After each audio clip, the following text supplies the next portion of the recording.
हेमंत और नीतू एक अच्छे दोस्त थे।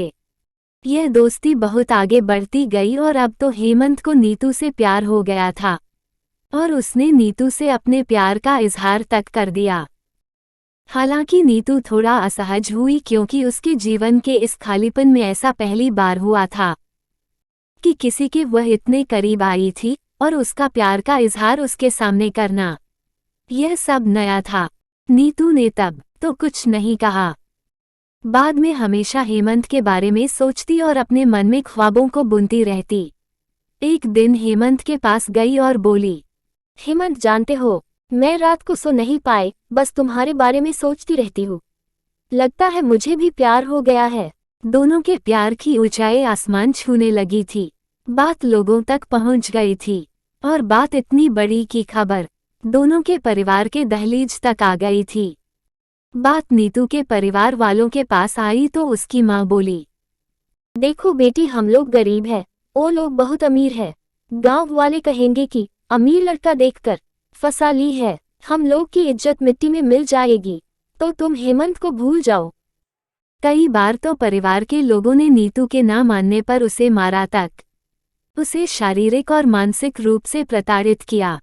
पर कहते हैं ना, प्यार के लिए यह बहुत छोटी सी चीज है और शायद इसीलिए नीतू का प्यार के सफर में उसका कदम का पीछे ना हटना इसकी गवाही देती है।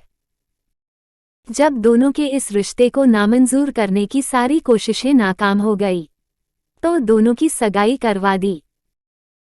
दोनों अब एक ऐसे रिश्ते में बंध चुके थे जहां वो अपने शादी के और आने वाले कल के, जिसमें वो साथ होंगे, के ख्वाब संजो रहे थे। पर कहानी का यह सफर यहाँ पर खत्म नहीं होता।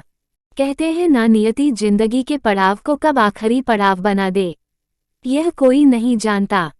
इधर हेमंत की मौत की खबर से अनजान जब नीतू को उसकी मौत की खबर मिलती है।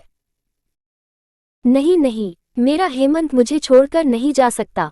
उसने मुझसे साथ जीने मरने की कसम खाई थी। तुम लोग मुझसे झूठ बोल रहे हो, मेरा हेमंत नहीं मर सकता।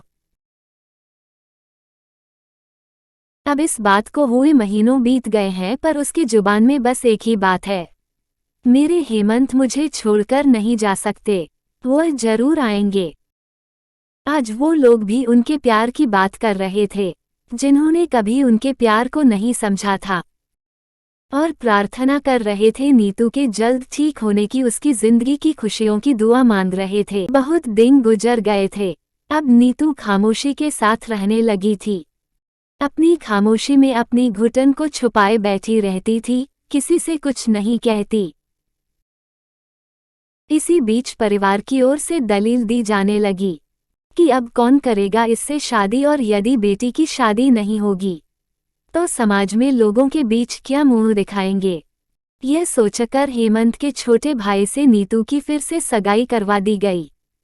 ना चाहते हुए भी नीतू को फिर एक रिश्ते में बांध तो दिया गया अपने जिंदगी के सफर में, और अब वह इतना थक चुकी थी कि धीरे धीरे अपने हालातों से समझौता करना सीख लिया था उसने, और शायद इसीलिए अब तो खुश रहने लगी थी। परिवार के अन्य सदस्यों के सामने और लोगों के सामने अपने दुख को छुपाने की भरसक पूरी कोशिश करने लगी थी। जो कुछ ही समय पूर्व नीतू के हालातों पर आंसू तक बहा रहे थे और भगवान से प्रार्थना की थी उसके जल्दी ठीक होने की, आज वही लोग इस पर चरित्रहीनता के आरोप मढ़ रहे थे। इन सभी बातों ने उसके जीवन में पुनः वही सारी विपदाओं को ला खड़ा किया जो उसने पहले देखी थी। मानो उसके जीवन में दुखों का साया फिर से आ गया। उसके हंसते खेलने वाले जिंदगी में फिर से दुखों का बवंडर आ गया। अब वह फिर से टूटने लगी, यहाँ तक कि हेमंत के घर वाले नीतू से शादी करने से इनकार कर दिया। तुम मेरे बड़े बेटे को मार डाला, अब क्या इसे भी मार डालोगी? नीतू इस सदमे को बर्दाश्त नहीं कर पाई और इसकी मौत हो गई।